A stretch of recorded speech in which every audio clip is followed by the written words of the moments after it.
कांग्रेस की 3 बड़े प्रदेशों में करारी हार के बाद हरियाणा के अंदर कांग्रेस को एक बड़ा झटका लगा है, या यूं कहें हुड्डा गुट को एक बड़ा झटका जो है वो लगा है। हरियाणा के अंदर आज 4 दिसंबर है और आज जो है हरियाणा के रोहतक में जो हुड्डा परिवार का गढ़ माना जाता है वहां पर एक कार्यक्रम का आयोजन किया गया और कार्यक्रम का नाम था पिछड़ा वर्ग सम्मेलन। दीपेंद्र हुड्डा का बड़ा फोटो लगाया गया और पिछड़ा वर्ग सम्मेलन के नाम से कार्यक्रम का आयोजन किया गया। कार्यक्रम में जो है लगभग 1600 के करीब जो है 1598 कुर्सियां जो है उस कार्यक्रम में लगाई गई थी और कार्यक्रम में पिछड़ा वर्ग के लोगों ने अपनी मांगे रखनी थी और आने वाला समय लोग कह रहे थे कि कांग्रेस का होगा और उन मांगों को माना जाएगा। लेकिन उस प्रोग्राम में 1598 कुर्सियों को भरने के लिए 1598 व्यक्ति जो है वो नहीं पहुंचे और यह प्रोग्राम हरियाणा की राजनीतिक राजधानी रोहतक में हुड्डा के गढ़ में हुड्डा ग्रुप की तरफ से यह प्रोग्राम था और हुड्डा गुट के लोग वहां पर ज्यादा शामिल थे और पिछड़ा वर्ग के लोग शामिल थे। लेकिन कार्यक्रम के साथ साथ वहां पर भंडारे का आयोजन करवाया गया था। कई विजुअल्स ऐसे हैं जो हम आपको दिखा नहीं सकते। लोगों से भंडारे के लिए जो प्लेट दी गई थी वो भी छीनते हुए जो आयोजक थे वो वहां पर नजर आए, लेकिन कुछ विजुअल जो है हम आपको नहीं दिखा पाएंगे। पत्रकारिता की और समाज का अपना मर्यादा, उस मर्यादा का हम ख्याल रखेंगे। अब कार्यक्रम की सफलता का अंदाजा आप इस अंदाजे से लगा सकते हैं कि जिस वक्त मुख्य मंच से दीपेंद्र सिंह हुड्डा जो मुख्य अतिथि थे वो भाषण दे रहे थे, उस वक्त आधे से ज्यादा कुर्सियां जो हैं वो खाली थी। वो विजुअल हम आपको लगातार स्क्रीन पर जो है वो जरूर दिखाएंगे। अब इस कार्यक्रम की सफलता का अंदाजा आप इस तरह से लगा सकते हैं कि कुर्सियां जो आयोजकों की तरफ से इतनी मंगाई गई थी कि बाहर भी खाली कुर्सियां रखी हैं और कार्यक्रम में भी खाली कुर्सियां हैं। जब दीपेंद्र सिंह हुड्डा खुद जो मुख्य वक्ता थे इस प्रोग्राम के, वो जब पंडाल में एंट्री कर रहे थे उस वक्त भी लगभग आधी कुर्सियां जो हैं या कहें 1/3 कुर्सियां जो हैं वो खाली थी। और ये टाइम उस वक्त का है जिस वक्त मंच के ऊपर हरियाणा प्रदेश के या कांग्रेस के कहें लगभग आधा दर्जन से ज्यादा मौजूदा विधायक और पूर्व विधायक के करीब मिला के 1 दर्जन के करीब लोग जो है मंच पर शामिल थे, जिनमें शामिल आपको नाम बताएं कई दफा विधायक रहने वाले बेरी से जो विधायक है रघुवीर सिंह काद्यान मंच के ऊपर शामिल थे। मैन से कांग्रेस के विधायक आनंद सिंह दांगी ने अपने बेटे को आगे किया है, वो बलराम दांगी आगे थे। पूर्व विधायक आनंद सिंह दांगी जो है मंच के ऊपर थे। रोहतक से मौजूदा विधायक बीबी बत्रा जो है वो मंच के ऊपर थे और उसी रोहतक विधानसभा के अंदर यह कार्यक्रम आयोजन था जहां कांग्रेस पार्टी जो है पूरे प्रदेश के लगभग नेता थे और वो 1598 कुर्सियों को नहीं भर पाए।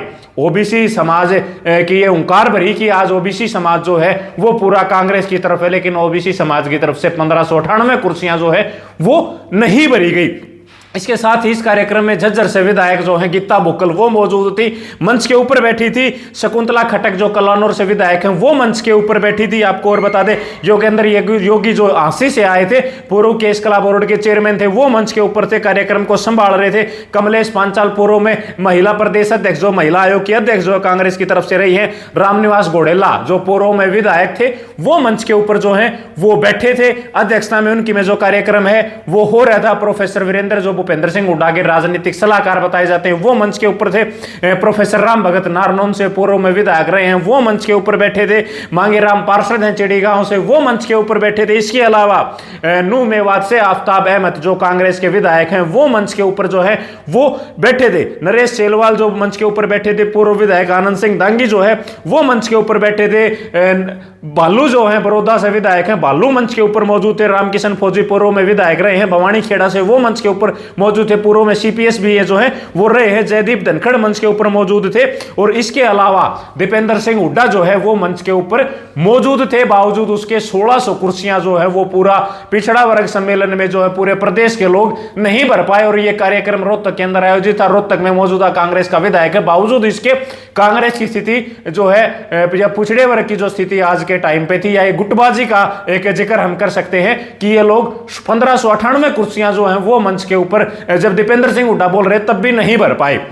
और ये वाकया तब का है जब भंडारा चल रहा था। भंडारे के वक्त लोगों के हाथों से जो पत्तल थी या जिस प्लेट में भंडारे का जो भोजन उन्होंने करना था वो प्लेटें भी छीनी गई, लेकिन वो विजुअल हम आपको नहीं दिखा सकते। सामाजिक समरसता बनाए रखना और एक पत्रकारिता का जो सिद्धांत है उसकी पालना करते हुए हम आपको वो विजुअल तो नहीं दिखा सकते, लेकिन ये हालात वहां मौजूद थे और वो सारे विजुअल्स हमारे पास मौजूद हैं। उसके बावजूद ये हालात जो है इस कार्यक्रम में बने हुए हैं। दूसरी एक बड़ी बात जो हम आपको कहें, जितनी कुर्सियां भरी थी 1598 में से लगभग आधी कुर्सियां खाली थी। आधी कुर्सियों पर पिछड़े समाज के अलावा जनरल कैटेगरी के जो लोग थे वो इन कुर्सियों के ऊपर बैठे हुए जो है वो नजर आ रहे थे। कई लोग मंच के ऊपर जो थे और कई अलग अलग हलकों से जो लोग थे वो जनरल समाज के लोग जो थे वो इन कुर्सियों के ऊपर बैठे थे, अलग अलग जगह घूम रहे थे। लेकिन 1598 कुर्सियां, पूरे प्रोग्राम लगभग 10 बजे का टाइम था और इस वक्त 4 बजे का टाइम है, 3:30 बजे जो है प्रोग्राम खत्म हुआ है। 10 बजे से 3:30 बजे के बीच में 1598 कुर्सियां, एक भी समय ऐसा नहीं था कि कुर्सियां भरी हो।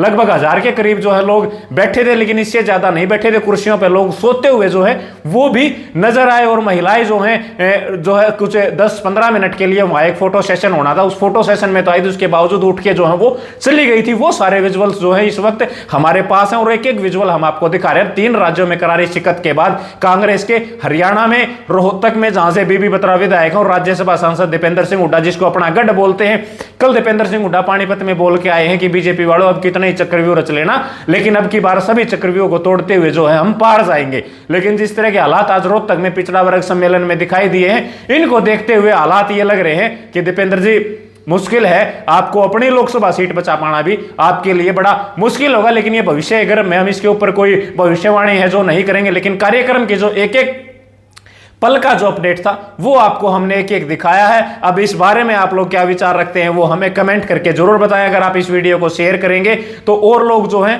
वो इसके ऊपर अपनी प्रतिक्रिया दे पाएंगे। दूसरा, हमारा किसी भी समाज के उद्देश्य को, भावनाओं को ठेस पहुंचाना हमारा उद्देश्य नहीं है। हमारा उद्देश्य केवल जनता तक सच पहुंचाना है और सच में जो है बड़ी ताकत होती है। तो आपसे अपील, इस वीडियो को शेयर जरूर कीजिएगा। शुक्रिया, धन्यवाद।